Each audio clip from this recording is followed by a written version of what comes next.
You're watching The Ryan Silverfield Show, presented by AutoZone. New Year starts the same way last year ended, with a dub. We'll recap the season-opening win against North Alabama, sit down with new defensive coordinator Jordan Hankins, and look ahead to a powerhouse Group of 5 matchup against Troy. It's The Ryan Silverfield Show. Let's go.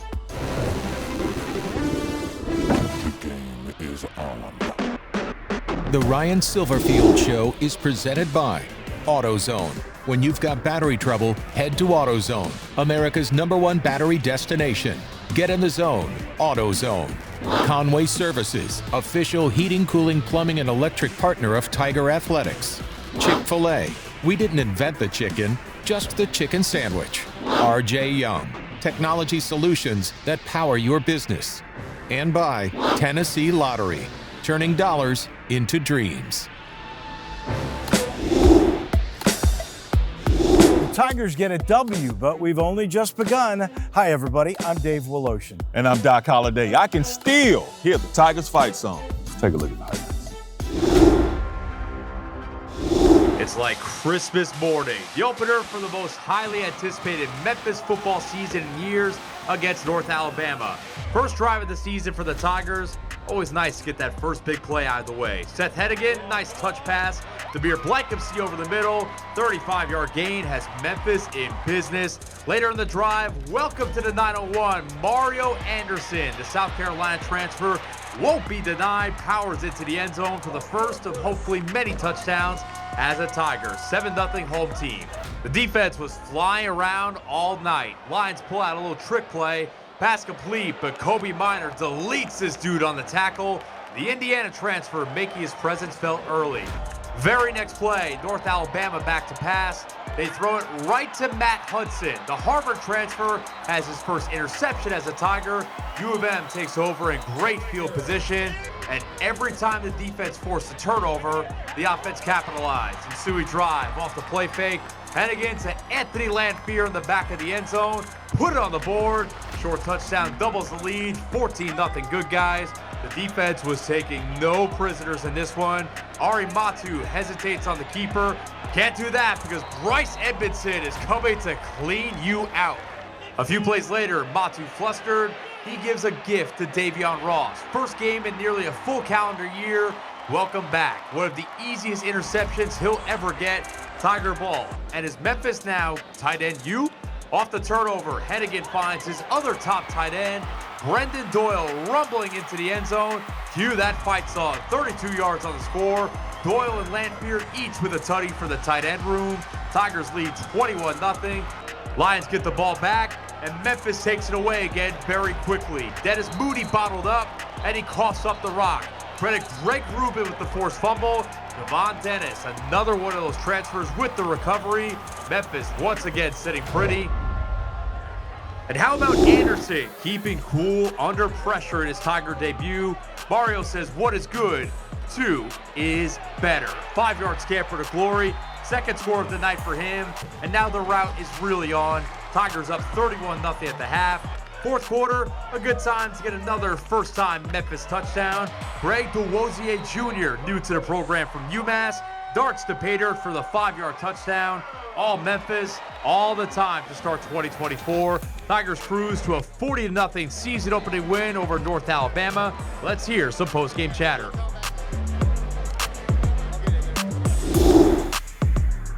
We're 1-0. A lot of great things, a lot of great things, and a lot to be cleaned up. Okay, let's start with our defense. Obviously, 3 takeaways.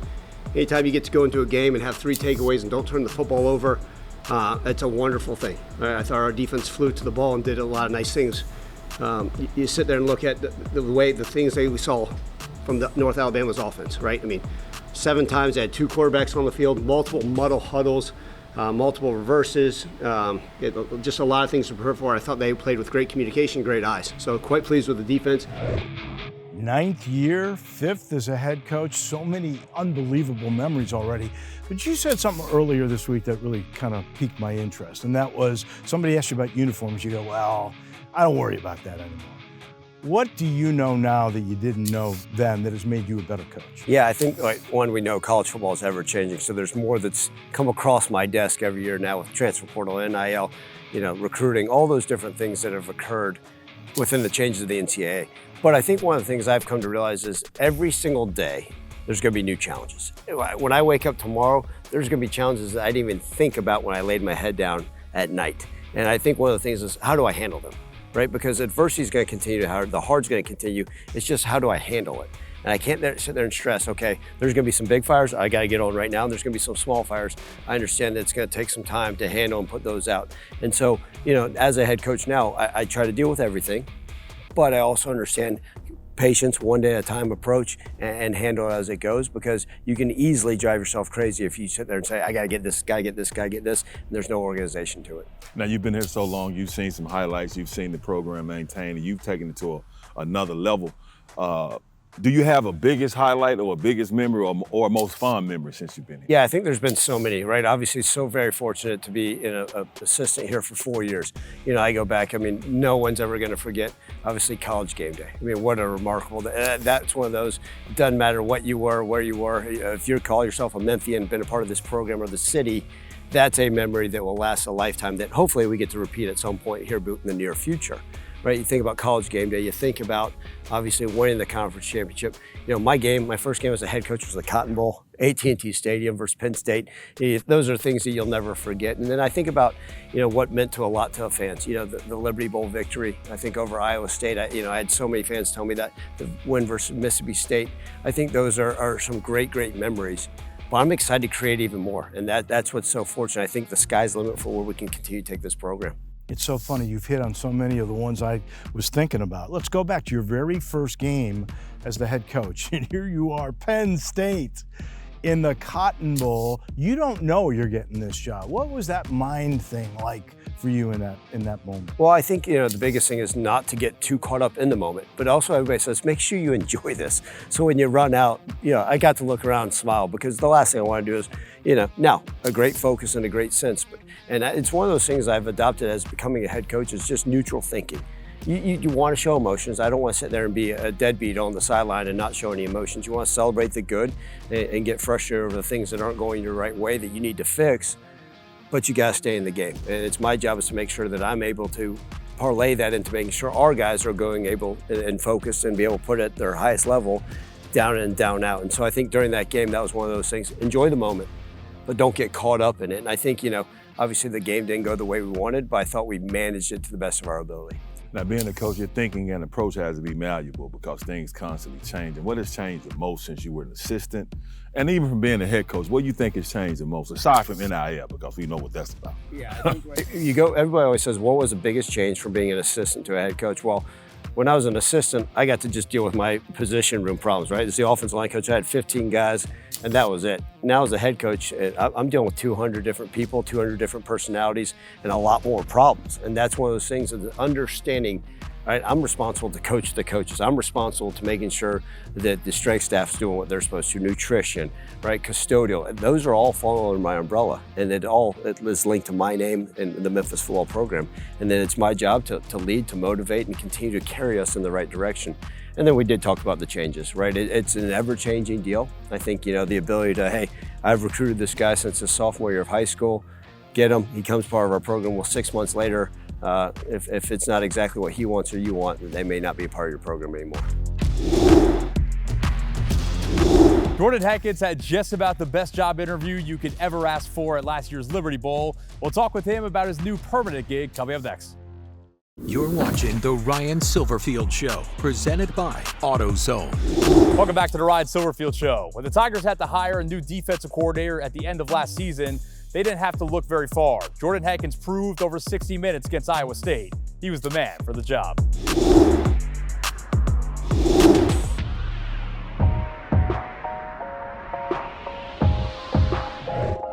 Hackett grew up about 2.5 hours from Memphis in Hohenwald, Tennessee, and with Tiger blood in his veins. My dad actually graduated from Memphis. So I would hear stories of, back then when he was here, obviously a long time ago. And he would bring me to some games when I was a kid. It was So memory a long time ago, but I remember coming to Memphis games back then. Hankins grew up a star athlete in 2 sports. He was an all-state player both on the diamond and the gridiron. Hankins was originally a college baseball player at Union University before transferring to UT Martin, where he played linebacker for their football team for 3 years. But he always knew what his calling was. Oh, I knew when I went to college, I knew I was going to be coaching somewhere. Now, I didn't know if it was going to be Pee Wee or college or, overseas. I had no idea, but I was going to stay a part of sport. I was a history major. Part of the reason I was a history major to get my teacher education to be a coach. It's not like I loved history, but I knew if I had a history major, I knew people needed history teachers, and I knew I could find a job coaching. I hate to say that, but that was my avenue to what I wanted to do. Hankins' first coaching job came at Riverdale High School in Murfreesboro.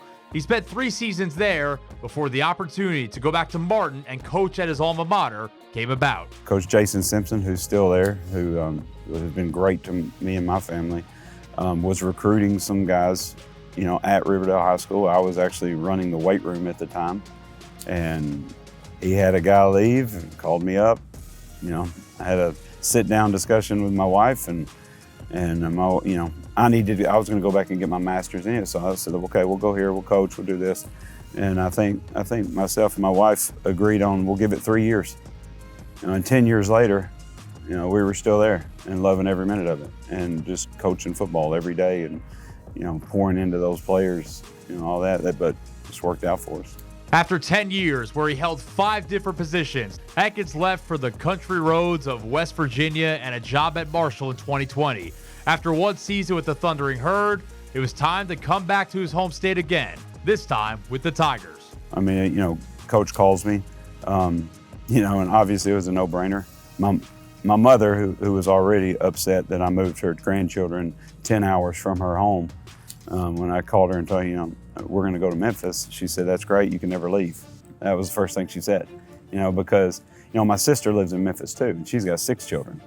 So my mom now has 9 grandchildren in Memphis, and I'm telling you, it'd be hard pressed for me to get out of here now. She's not going to let me. After 3 seasons as the linebackers coach, the opportunity of a lifetime came about at the end of last season. When Matt Barnes left the program, the Tigers needed a defensive coordinator for the AutoZone Liberty Bowl. Ryan Silverfield tapped Hankins. The number one, we wanted to win the bowl game. Now, regardless of who's standing in the spotlight of doing this, doing that, the only thing that changed during the bowl game, and we talked about this, I had to talk a little more. That was about it. And, just getting the players in a position where the confidence is there, where they can play fast and do it, and putting them in position to where, they feel confident in the leadership around them. The Tigers defense did exactly that. Running a scheme Hankins implemented just 3 weeks earlier, Memphis smothered Iowa State's offense in a dominant bowl game performance. I always take pride in the players, playing as fast as they possibly can and confident as they possibly can, because that's a credit. It's a credit to the players. It's not like, I'm trying to trick them into doing something. It's them believing in themselves, and regardless of what the scheme was, defense.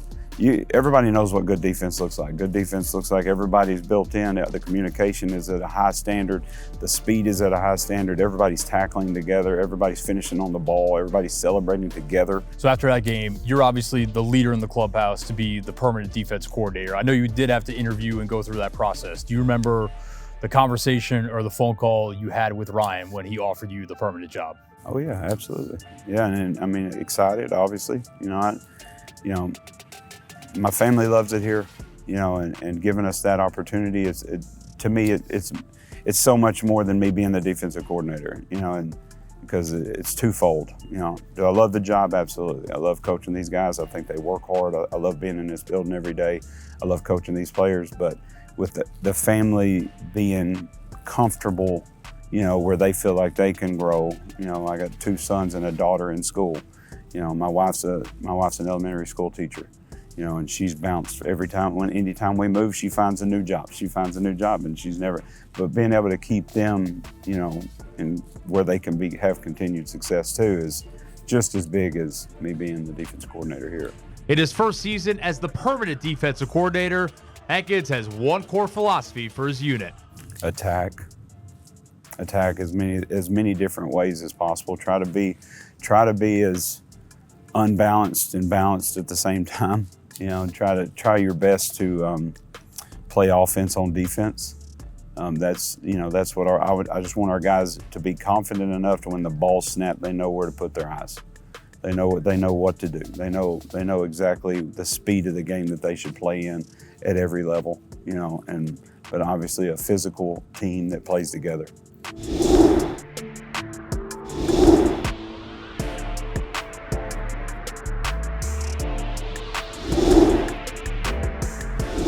You knew Jordan Hankins, he'd been here, but you didn't know how he would be as coordinator. What went into the decision that you had to make right before the bowl game against Iowa State, and how brilliant he was in that? Yeah, Jordan Hankins is a guy that's from, Tennessee, the state. He was actually a coach at University of Tennessee Martin for 10 years. And so I had to meet him over the times he came to visit. He always wanted to be a part of the staff. And then hired away from Marshall, and he came here and was our linebacker coach. And I watched the way he interacted with his players. Not only is Jordan an incredible coach in the way he interacts with his players, but tremendous with his X's and O's. And those got to go hand in hand. The players played hard and respect him. He was a great linebacker coach. When it came time, I named him the interim defensive coordinator for the bowl game. Obviously, I got to see how hard his players played for him. And the defense, that's as important as anything. If the players are willing to go out there and fly around with great effort for their coordinator, I knew we'd have a chance to make him the long-term answer. When did that answer come to you? Like during the first quarter, like, oh yeah, this is my guy. This is my guy. When I looked up the final stats, it said 0 yards rushing. I said, Jordan, if you can do that for every game. Now, I did my homework. I did interview other candidates. I think I always owe that not only to the players, but to the program, is see what else is out there. Look, I had great faith in Jordan, and I was very excited that it all worked out, and I think he's going to do a tremendous job.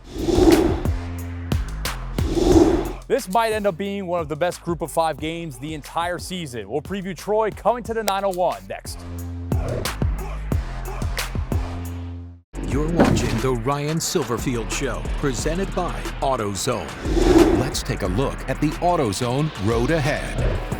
Here comes Troy. What most people might not know about them, if you look at power rankings, Memphis is the top rank in the AAC. Troy is over every other AAC in those rankings. Wow. Well, we know what kind of program they've had. They've been one of those teams that's been historically a great one, especially when you talk about group of 5 teams.